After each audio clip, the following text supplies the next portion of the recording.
자, 102 쪽을 보면은 역시나 1번 문제를 봐봐. 윗글에 대한 설명. 뭐니?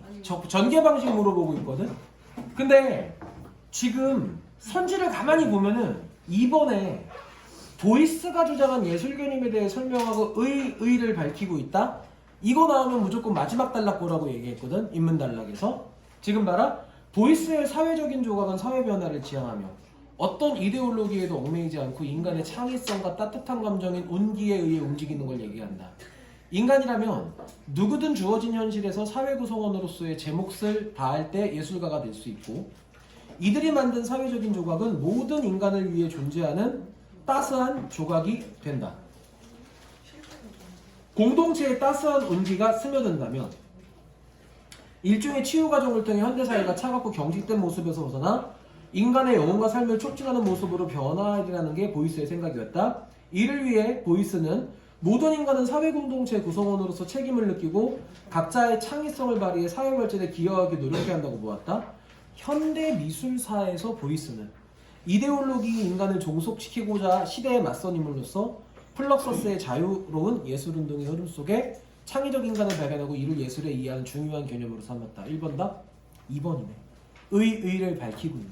그래서 이렇게 인문예술 지문에서 이렇게 전개 방식이나 서술 방식을 물어봤을 때 선지에서 의를 밝힌다고 하면 항상 마지막 단락 보면 되는 거야. 그래가지고 그거에 대한 어떤 의미가 정의돼 있으면은 이건 무조건 1번 답은 2번이야. 이거 1번 답 2번 아니면 내가 빨가벗고 지금 저기 올리브영 앞에 제로투 춘다니까? 잠깐만. 1번 답 2번이야. 이거 맞아. 1번 답 2번 내가 지금 빨가벗고 제로투 춘다고 가서. 자, 그러면 이제 한번 보자. 자, 한번 질문을 볼게. 이렇게 얘기했는데 진짜 아니면 진짜 좆되는 거야. 자, 플럭서스는 가장 급진적이고 실험적인 1960년대 미술 운동을 가리키는 말로 흐름, 끊임없는 변화, 움직임을 뜻하는 라틴어에서 유래했다. 자, 무슨 말인지는 모르겠다만 개념과 유래를 얘기하고 있어.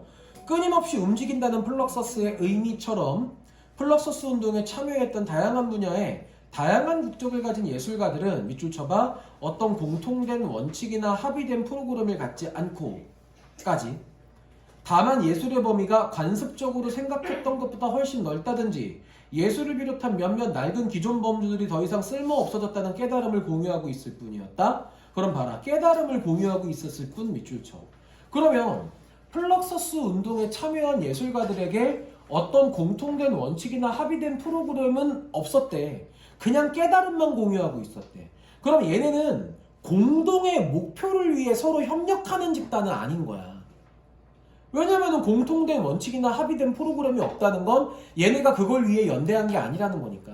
그냥 깨달음만 서로 공유한다는 거지. 자, 예술에 대한 기존 관념에 대한 의문에서 출발한 플럭서스는 밑줄 쳐보자. 삶과 예술 사이의 경계를 허무는 것, 즉 삶과 예술의 결합을 지향했다. 그러면 기존 예술은 예술과 삶이 분리되었다고 봤을 테지. 그러니까 기존 예술이 그렇게 본 거고 얘들의 깨달음은 삶과 예술이 결합됐다는 거고. 그치? 그러니까 요렇게 어떤 개념이 나왔을 때 이게 기존에 대한 어떤 통념에 대한 반대되는 움직임이라고 얘기하면 자동적으로 기존 개념이나 통념에 대해서도 정리를 해줘야 돼. 나오진 않았지만 문제에서 물어볼 수 있으니까. 자, 플럭서스의 대표적인 예술가인 요제프 보이스는 삶과 예술의 결합을 모든 인간은 예술가다 라고 압축적으로 표현했다. 한마디로 누구나 예술가가 될 수 있다는 얘기네. 자, 인간은 창의적인 존재이며 누구나 창의성을 발휘해 다양한 걸 생산할 수 있다는 것이다. 조각을 전공했던 보이스는 플럭서스 운동에 참여하면서 당연히 전통적인 조각에서 벗어나 행위 예술로 작업의 범주를 넓혀갔는데 플럭서스 운동 경험을 바탕으로 자신의 예술 개념을 발전시켰다. 자, 그럼 결국에 플럭서스의 특징을 얘기했고 그 다음에 그중 한 사람으로 요제프 보이스란 사람이 이제 등장하고 있는 거지. 그치? 전혀 어려운 건 없는 거네. 자, 보이스는 인간이 창의성을 발휘해 생산한 생산물은 화가나 조각가에 의한 것이든 물리학자에 의한 것이든 근본적으로 같다고 보았다. 왜? 인간의 창의성이 발휘되었다면 누가 생산하든 관련 없이 그거는 근본적으로 뭐야? 예술이라는 거지. 그치? 전통적인 예술 활동의 범주에서 벗어났지 왜? 옛날에 조각품은 누구만 만드는 건데? 조각가만 만드는 건데. 근데 지금은 누군가가 그냥 뭐가 돼? 창의적으로 만들었다면 다 조각품인 거야. 그지? 전통적인 예술활동 범주에서 벗어난 이러한 보이스의 생각은 자 밑줄 쳐보자. 확장된 예술 개념. 자, 보이스의 확장된 예술 개념을 밑줄 쳐보자. 서구의 모순된 사회구조와 서구인의 위기의식을 깨닫는 데서 시작한다까지.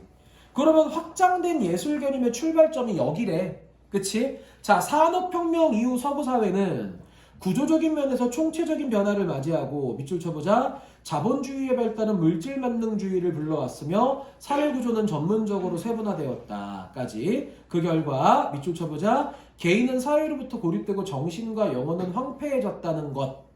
결국에 산업혁명으로 인한 변화의 결과 보이스의 확장된 예술 개념이 등장을 한 거야.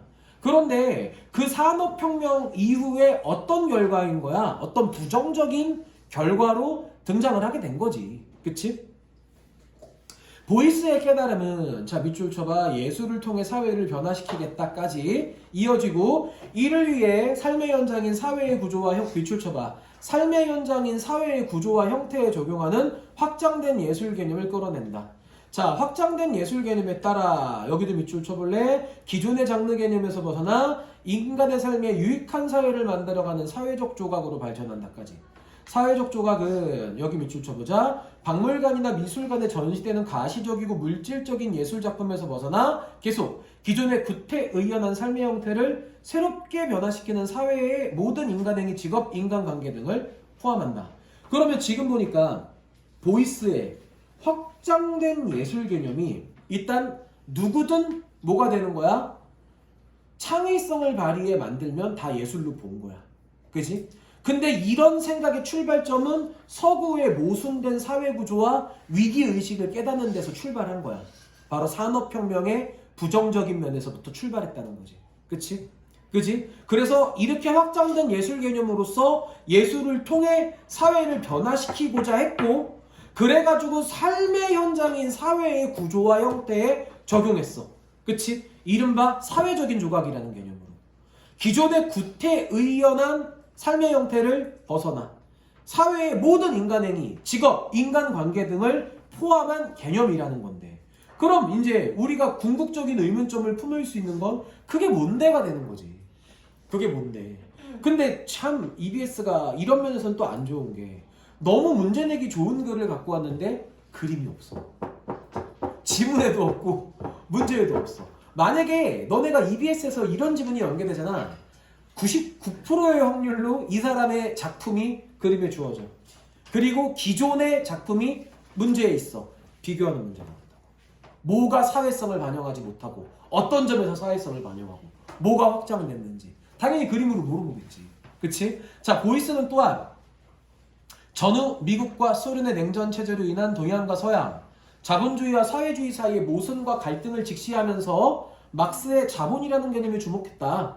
막스는 자본을 잉여가치 획득을 위해 유통과정에 투입된 화폐로 보고 자본에 의한 자신의 논의를 바탕으로 인간을 생산수단으로 파악했다. 보이스는 자 밑줄 쳐보자. 이렇게 인간을 이해하면 인간의 자유와 창의력은 들어설 틈이 없다. 그럼 어떻게 인간을 이해하는 거야? 그 앞에 있는 인간을 생산수단으로 파악하면. 그게 누구의 생각이야? 막스의 생각. 그럼 막스의 생각에 뭐 한 거야? 반대했다는 거지. 그치?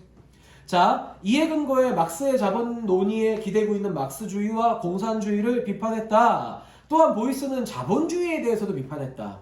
그러니까 모두 까기 인형이야. 다 까는 거야. 그치? 그는 합법화된 교환수단으로서의 증서에 불과한 밑줄 쳐봐. 돈이라는 화폐 가치가 지배하는 자본주의의 문제점을 꼬집으면서 계속 자본, 돈, 일, 수입의 차이를 구분하고 계속 일에 투입되는 가장 중요한 요건인 인간의 능력이 간과되고 있다는 점을 지적한다까지.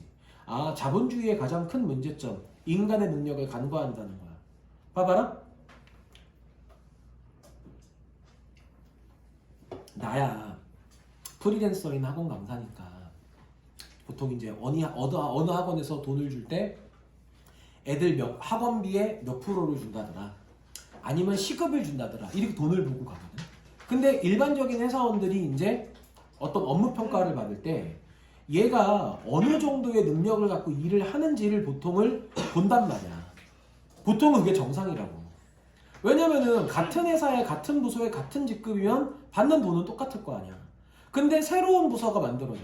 그래서 기존 부서에서 애들을 빼와야 돼. 그러면 당연히 얘의 뭐를 보는 거야? 능력을 보는 거지. 그치? 얘가 얼마의 돈을 받고 얼만큼의 수입을 버는지를 보는 게 아니라.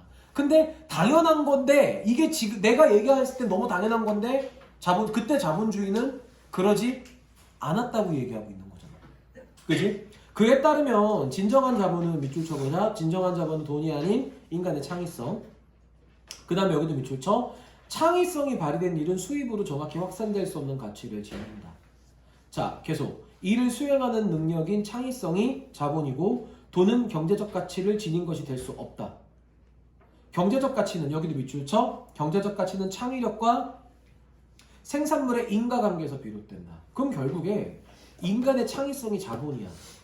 그러면 그 창의성으로 발휘된 일로 만들어진 생산물에서 경제적인 가치가 나오는 거야. 한마디로 그러니까 내가 창의적으로 생각을 하고 연구를 해가지고 수업을 해. 그럼 이게 뭐가 되는 거야? 경제적인 가치가 있다는 거야.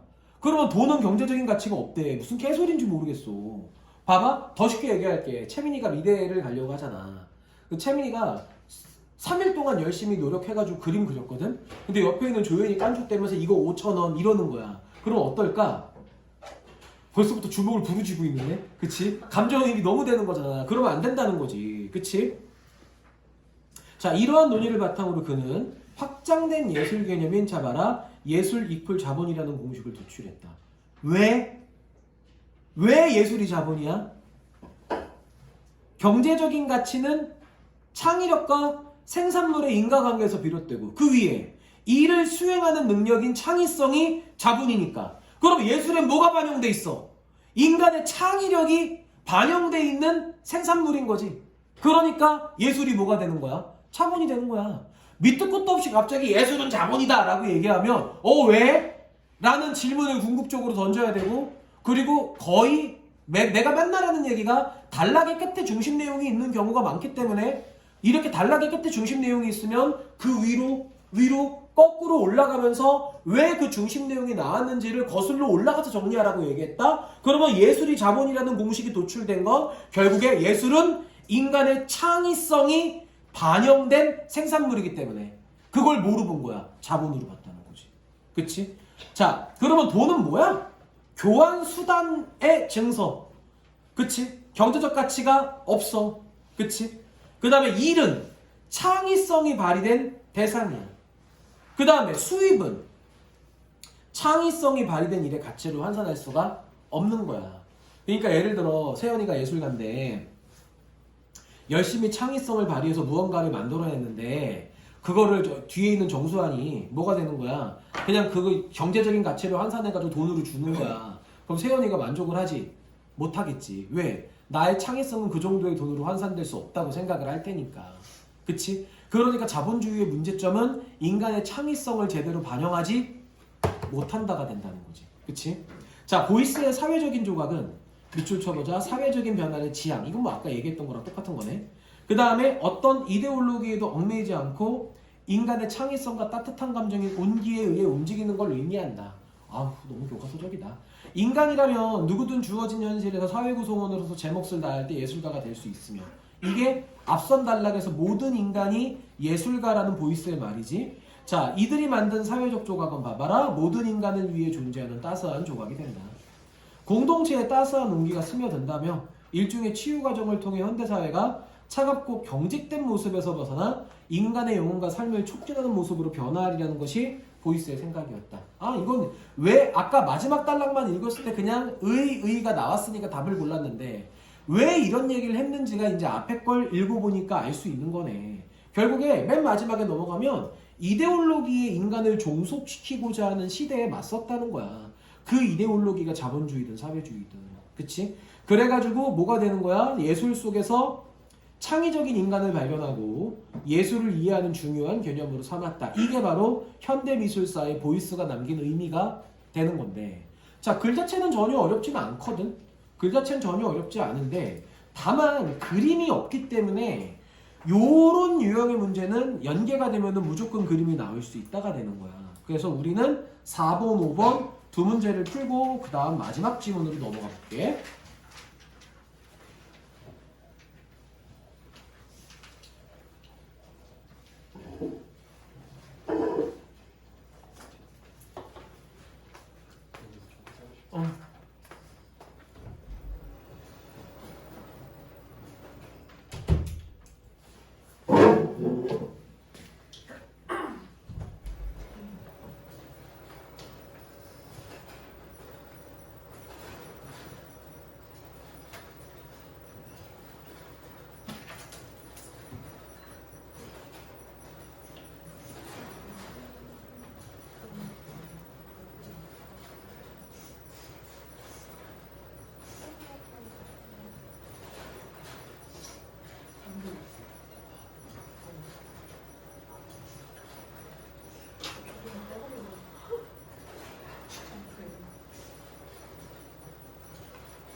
그 실무하는 사람들은 이게 한 거 18곡이 있어 여기에. 이게 2간 프리 모의고사인데 여기 한 거 18곡이 있으니까 한 거 18곡은 풀어오지 말고, 그리고 추가적으로 화작이랑 언매 문제를 하나씩 더 줄 거니까 그것까지 풀어오면 돼.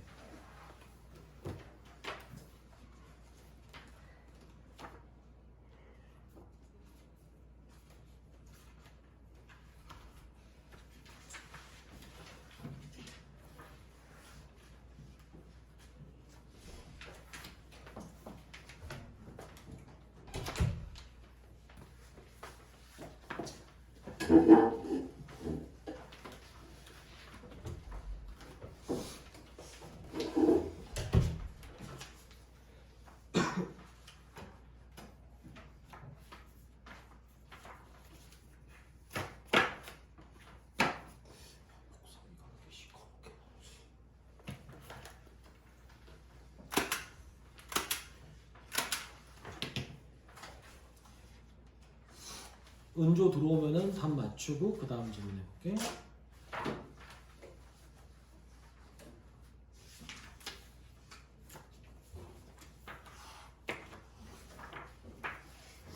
그러면은 풍동은 화작 A, B하고 심화국어네? 심화국어도 다 하는 거야? 희원이도 심화국어 하고, 세연이도 하고, 수환이도 하고, 태인이 너도 심화국어 하고? 넌 심화국어 안 해? 아 그래? 넌 그럼 영어 한 거야? 그러면? 심화국어 안 해 너는? 네. 그래? 심화국어하고 뭐 선택하는 건데 원래? 영미문화. 미적. 아 쟤는 뭐 미적이구나.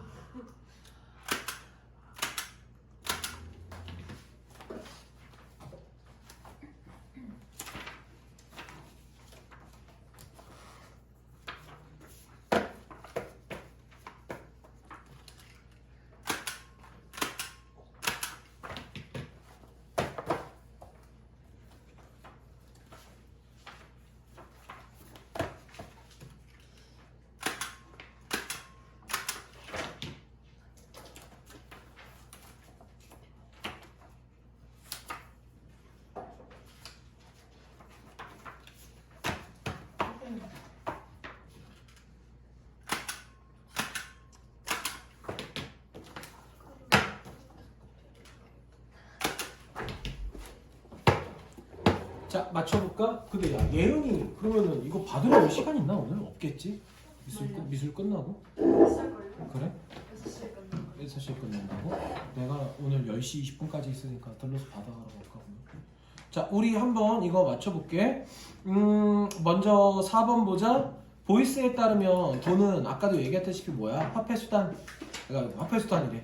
화폐가 교환수단일 뿐이다. 그런데 돈을 자본으로 간주하는 모순이 발생하고 그 결과 인간의 창의력은 힘을 잃게 된다. 1979년 보이스는 과학기술과 제휴하여 복수의 작품을 기획 생산하는 멀티플 아트의 작업을 통해 자본과 돈의 모순된 관계를 보여주었다. 그는 독일의 신마르크 지표와 독일의 10프랑 지폐, 오스트리아의 20실링 지폐에 각각 예술 이퀄 자본, 나일론 같은 촉감, 발행 불가라는 내용을 사인펜으로 적은 후 그 밑에 요제프 보이스라고 서명했고 이 지폐들을 10장에서 40장 인쇄하는 연작의 멀티플 아트 작업을 통해 지폐의 기능을 상실한 작품을 생산했다. 그러면 이게 1번 설마 새로운 교환 수단이 필요하다는 걸 얘기 아니야? 이때 유로화의 창설을 얘기하겠니? 아니지. 그 다음에 지폐를 훼손한 건 맞아. 인간의 창의성이 발휘된 것도 맞아. 그럼 이게 합법화된 교환 수단으로 작용할 수 있다는 거야? 그게 아니지. 돈 자체가 교환 수단의 증서로밖에 안 되는 건데 역으로 그런 돈이 지배하는 자본주의의 문제점을 지적하는 거잖아.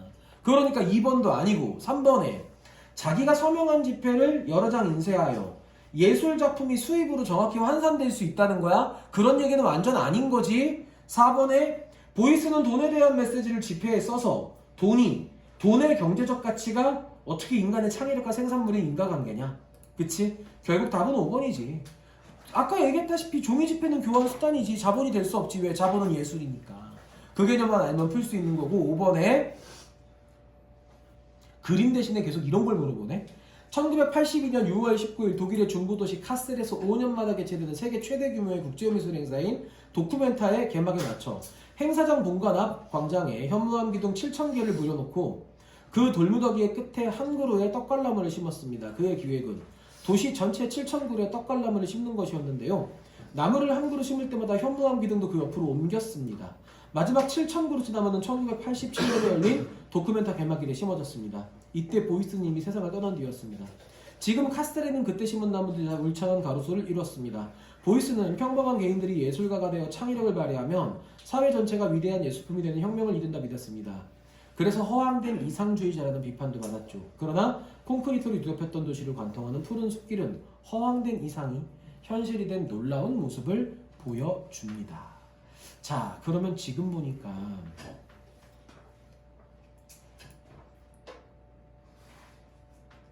본관 앞 광장에 현무암 기둥을 부려놓고 돌무더기 끝에 한 그루를 심고 그 다음에 그 7,000개의 현무암 기둥과 똑같은 수의 떡갈나무를 심는 건데 심을 때마다 옮겼다는 거야. 그러면은 나무가 많은 게 인간의 삶에 유익한 사회를 만들어가는 사회적인 조각에 해당한다? 나무가 많은 게 이게 은행나무가 아닌 이상 인간의 삶에 유익할 것 같은데, 그치? 은행나무면 알잖아, 우리 그 냄새, 그지?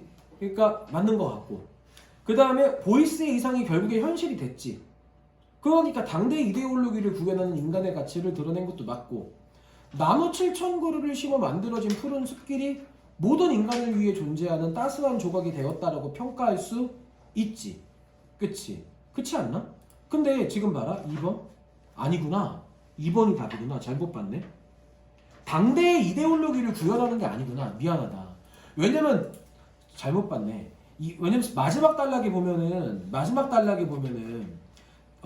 보이스의 사회적인 조각이 어떤 이데올로기에도 얽매이지 않는다라고 얘기했는데, 그치? 이데올로기를 구현한다고 얘기하면 안 되지. 그치? 이데올로기를 구현하는 게 아니네. 인간의 가치를 드러냈지만 이데올로기를 구현하는 게 아니기 때문에 5번 답은 2번. 자, 그러면 이제 마지막, 자, 인문예술 13번 지문인데, 역시나 1번 문제가 또 똑같아.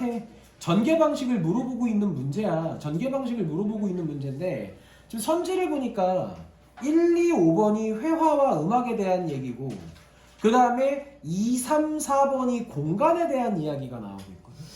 그러니까 회화인지 음악인지 공간인지에 대한 이야기를 하는 것 같고, 그 다음에 2번에 보면은 공간과 시간이라는 얘기가 되게 많이 나와. 3번도 공간이라는 얘기가 나오고 4번도 공간이라는 얘기가 나오고, 그 다음에 5번은 이제 어떤 그림을 통해서 이제 작품을 얘기하고자 하는 건데, 그러면 공간인지 회화인지 음악인지 이런 걸 좀 볼 필요가 있는 것 같은데, 그치? 근데 또 글의 시작을 보니까 공간은 이렇게 시작을 해요. 그러면은 이게 정확히 공간에 대해서 회화와 음악을 통해 설명하는 건지 좀 봐야 될 것 같아.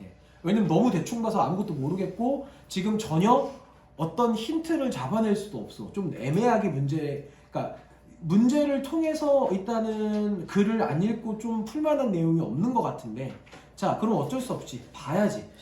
자, 공간은 사물이 존재하는 장소라는 의미만 있는 것으로 그 자체로는 무력하고 텅 빈 곳으로 인식되었다. 오. 그러나 회화와 조각, 소설과 연극, 철학과 심리학 이론들이 공간이 지닌 구성적인 기능에 주목하면서 지금까지 밑줄 쳐봐. 지금까지 무의미하게 여겨졌던 공간이 충만하고 능동적이며 창조성을 지닌 유의미한 공간으로 재인식되었다. 아, 공간의 의미에 대한 재인식을 얘기하고 있네. 그치? 자, 기존 견해, 다른 말로 공간을 무의미하게 여기는 견해를 따르는 미술 비평가들은 공간과 관련하여 회화의 제재를 긍정적 공간, 그 다음에 배경을 부정적 공간이라 불렀다. 그런데 재인식된 공간은, 밑줄 쳐, 재인식된 공간은 배경 그 자체가 다른 요소들과 마찬가지의 중요성을 지닌 것으로 긍정적이고 적극적 기능이 있음을 의미한다는 점에서 긍정적 부적 공간이라 부를 수 있다.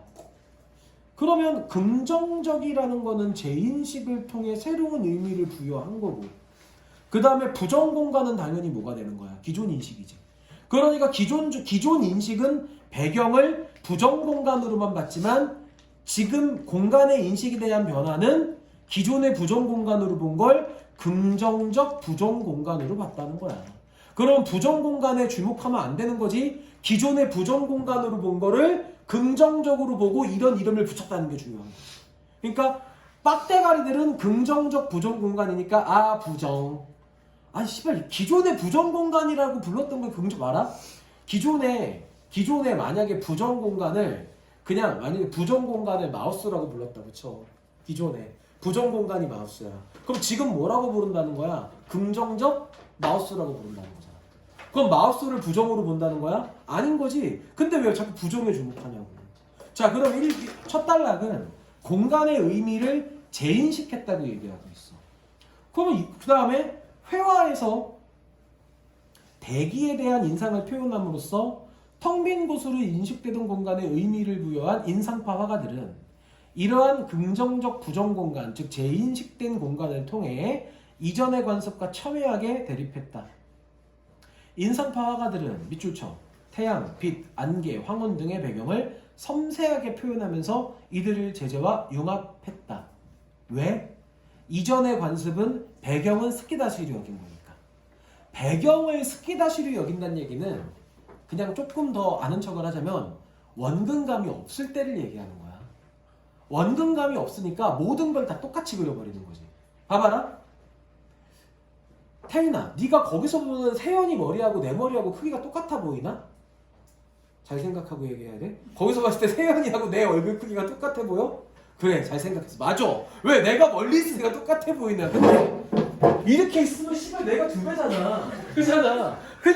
근데 이렇게 있는데 만약에 원근감을 막 이렇게 있는데 봐라. 원근감을 반영해가지고 머리 크기가 똑같아 보이는 거야. 근데 원근감을 무시해버리면은 그냥 뭐 배경 자체가 의미가 없고 사물을 그냥 그려버리게 되는 거지. 근데 여기서는 뭐가 되는 거야? 이제 배경을 제재와 융합하는 거야. 그래서 모네는 시간대와 계절을 달리하며 루앙 대성당은 연작을 그렸대. 이 그림들, 연작이니까 그림들에서 공간과 빛이 화면을 주도하고 있어서 제재인 대성당을 능가하는 처럼 보이기도 한다. 구스타프 클림트의 작품에서도 배경의 긍정적 기능에 대한 이와 비슷한 생각을 찾아볼 수 있다. 클림트가 1904년과 8년 사이에 그린 초상화 세 작품에서 배경에 있는 기하학적 무늬들은 제재인 인물 못지않게 관람자의 시선을 끈다. 나 대학교 때는 그림에 대해 기억자도 모르는 애들이 구스타프 클림트 거는 엄청 사모았는데 굿즈를. 그 정도로 유명했는데. 자, 그 다음에 회화에서 공간은 입체파에 이르러 하나의 구성적 요소로 완전히 밑줄 쳐봐. 회화에서 공간은 입체파에 이르러 하나의 구성적 요소로서 완전히 자리 잡았다. 자, 브라크는 공간에 대상과 동일한 색, 질감, 실질성을 부여하고 밑줄 쳐봐. 공간과 대상을 거의 구별할 수 없게 뒤섞여 버렸다. 그러면 공간과 대상을 구별하지 않았다라는 거는 동일하게 표현한 거야. 그치?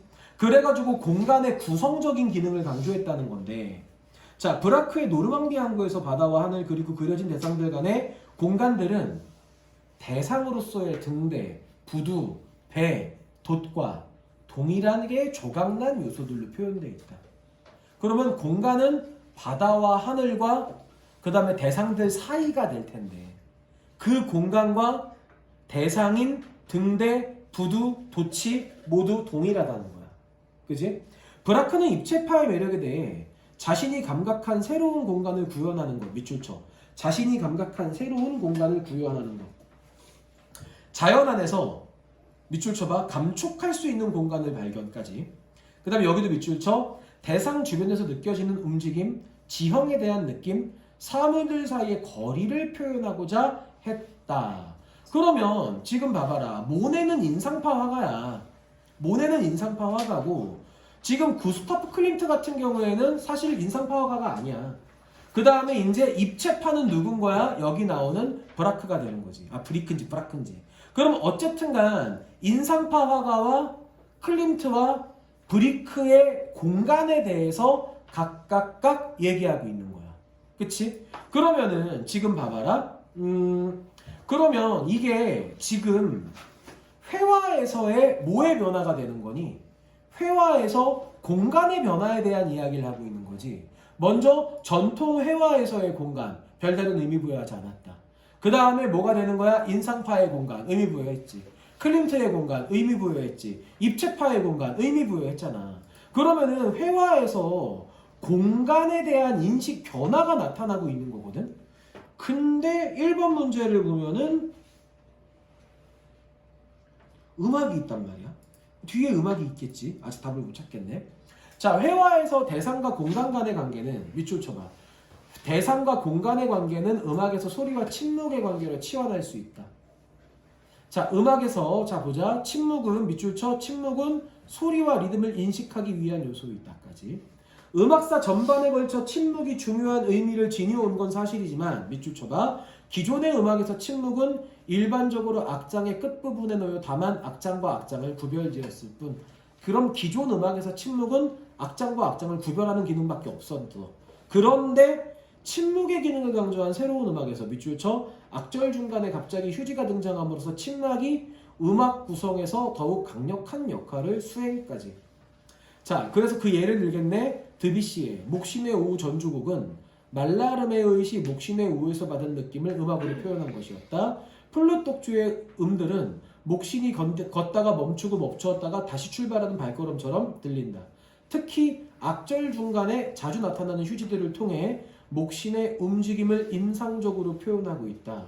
자, 그러면 휴지 이콜 침묵 이콜 멈춤인데, 그러면 그 멈춤이 음악 구성에서 굉장히 중요한 기능을 수행했다는 거야. 기존 음악과 달리.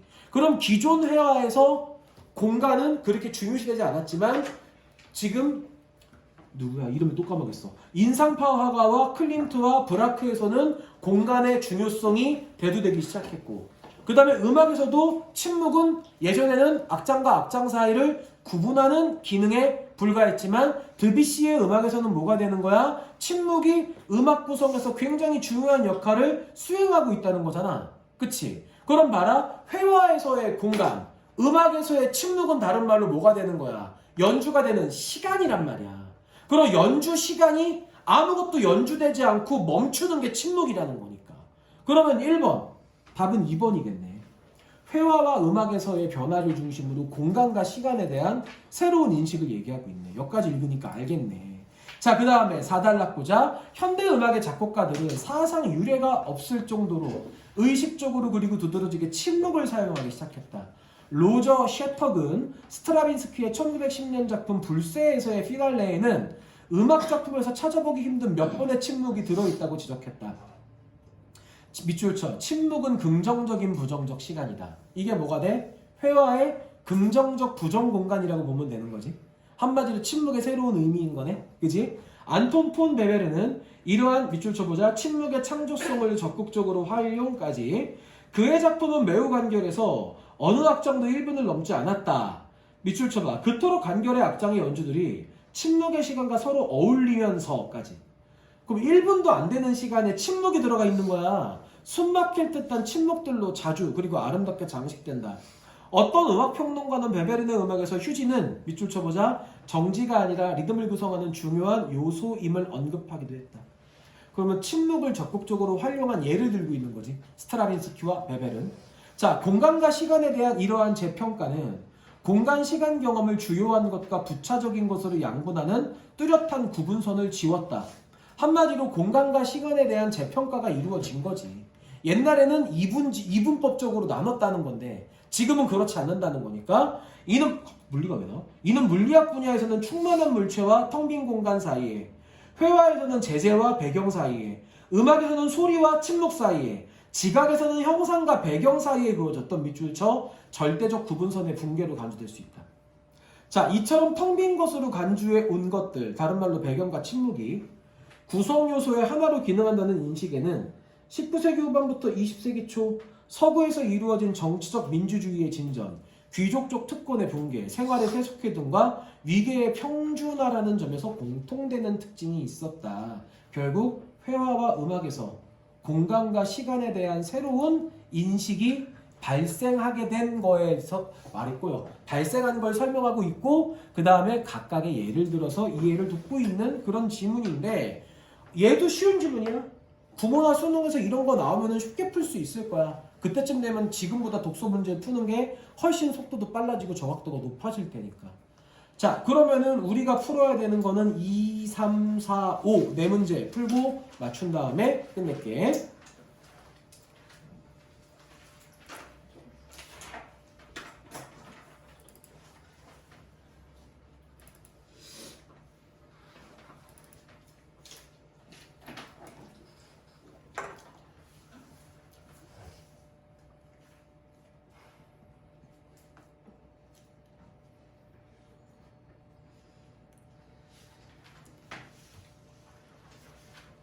화작이 누구지? 인호하고 시원이 둘인가?